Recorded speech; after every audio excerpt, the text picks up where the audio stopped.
შეხედეთ. სად ვართ ახლა ჩვენ? ჩვენ ფაქტია რომ გვჭირდება ცვლილებები, ფაქტია რომ გვჭირდება შვიდობიანი ცვლილებები, ფაქტია რომ ჩვენი გზა უნდა იყოს ევოლუციური და არა რევოლუციური და საბოლოო ჯამში ფაქტია რომ ოცნებამ რომელმაც ბოლო 1 წლის განმავლობაში საზოგადოებრივი აზრისთვის ბრძოლა მოგვიგო ამაზე დააყრდნო მთელი თავისი ძალაუფლების კონსოლიდაცია. ამიტომ ჩვენ ყველაფერი უნდა გავაკეთოთ იმისთვის, რომ ოცნება საზოგადოებრივი აზრისთვის ბრძოლაში დავამარცხოთ. ჩვენ თუ ოცნება არ დავამარცხებთ საზოგადოებრივი აზრისთვის ბრძოლაში.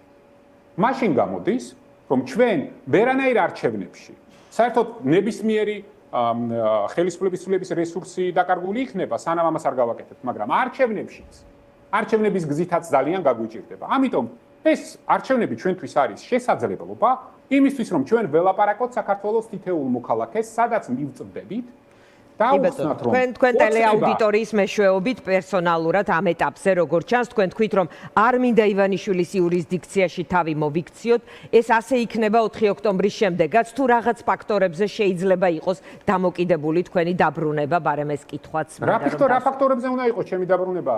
დიანა დამოკიდებული, როდესაც აგერ გუშინ თუ გუშინ წინ სეპარატისტული რეჟიმის წარმომადგენელი IPRM-ის შეხვედრაზე გამოვიდა და პირდაპირ თქვა, რომ აგერო გახარია რახან დაადანაშაულეს ჩორჩანაში იმის რა ქვია საგუშაგოს გახსნაში, ესე იგი ჩვენ მართლები ყოფილვართ და გაწიეთ ახლა ეს საგუშაგო გვერდზე და დაგვიბრუნეთ ეს მიწარო. ეხლა ხო ხვდებით რომ მთელი ეს ეპოპეა სისხლის სამართლის დევნის და გამოძიების დაწყებული ჩემს წინააღმდეგ არის ამ საქმეზე დაფუძნებული, ხო? ნუ რამოდენიმე სხვაზეც, მაგრამ ეს გახადეს მთავარი საქმე. ამიტომ ჩემთვის არჩევნების კონტექსტს დაბრუნება არ დაბრუნების ნაწილში არანაირი მნიშვნელობა არ აქვს. მე როგორც ვიბრძოდი საქართველოში და ეხლა აქედან, ასე გავაგრძელებ. უბრალოდ ჩემი მთავარი მიზანი რა არის? ჩვენ ყველას კარგად უნდა გვესმოდეს, რომ ჩვენ არ უნდა მივცეთ აი შემდეგი რამოდენიმე დღით შესაძლებლობა ოცნებას მოახდინოს თავისი ამომრჩევლის შემდგომი კონსოლიდაცია და საზოგადოებრივი აზრის კონსოლიდაცია იმის ირგვლივ, რომ რადიკალური სცენარი გახდა მთავარი სამოქალაქო სამშვიდობო პროტესტის ნაწილში. ამას უნდა მივახციოთ.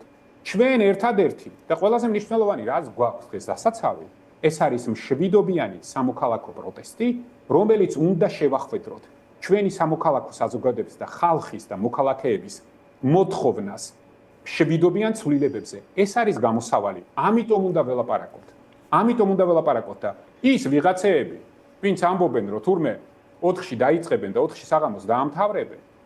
ნუ გარდა იმისა, რომ ეს ყველაფერი არასერიოზულია.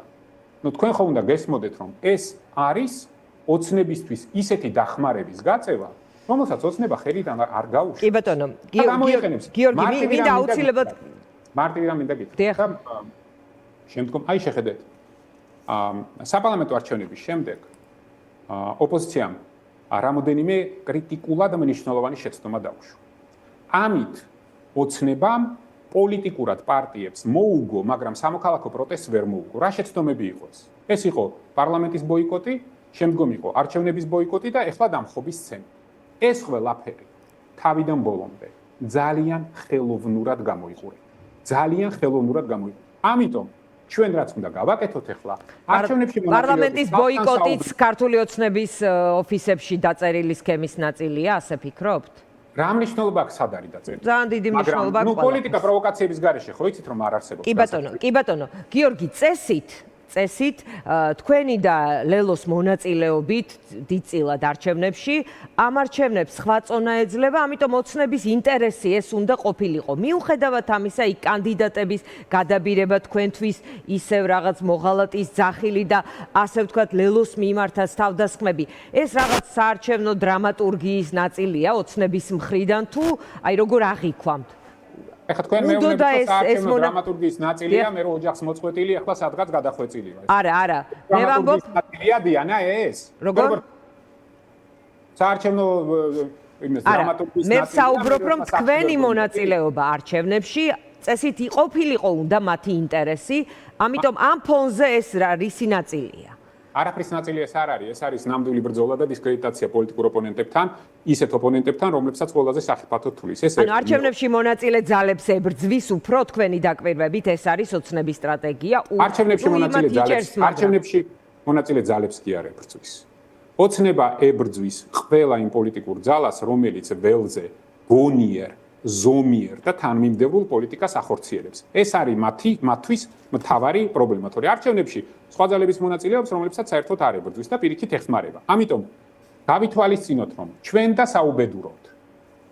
საუბედუროდ, ჩვენც მივეხმარეთ ამაში ოცნებას.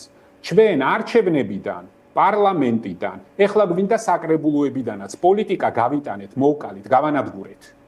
და ეხლა ეს ყველაფერი უკან უნდა დავაბრუნოთ. იმიტომ რომ თუ გონიერი აზრი, ზომიერი გონიერი საღი აზრი არ გაისმა პოლიტიკაში, დარჩება ოცნება მარტო და ეს მათი სამყარო სურათი, რომ არის ერთადერთი გენიოსი ადამიანი, რომ არის ერთადერთი მართალი აზრი და ერთადერთი მართალი გზა. ეს გაიმარჯვებს. და საბოლოო ჯამში ეს ჩვენი პროვინციული ჭაობი, რომელშიც დღეს აღმოჩნდით, ჩვენ და საუბედუროდ გაგრძელდება კიდე წლები. ამიტომ გვესმოდეს რომ ყველას ხო უნდა გვესმოდეს, რომ ის, როდესაც ოცნება კითხვის ნიშნისქვეს აყენებს თავისი ყოველდღიური ბოროტებით, ხო, ეს ქვეყნის ევროპული მომავალი, სამართლიანობა, ქვეყანაში წესრიგი, კეთილსინდისიერება, ეს იმას ხო არ ნიშნავს, რომ ჩვენ მეორე მხრიდან საერთოდ ქვეყანაში პოლიტიკური პროცესის არსებობა უნდა დავაყენოთ კითხვის ნიშნისქვეშ. კი ბატონო, ორი კი არ გვაქვს ბევრი დრო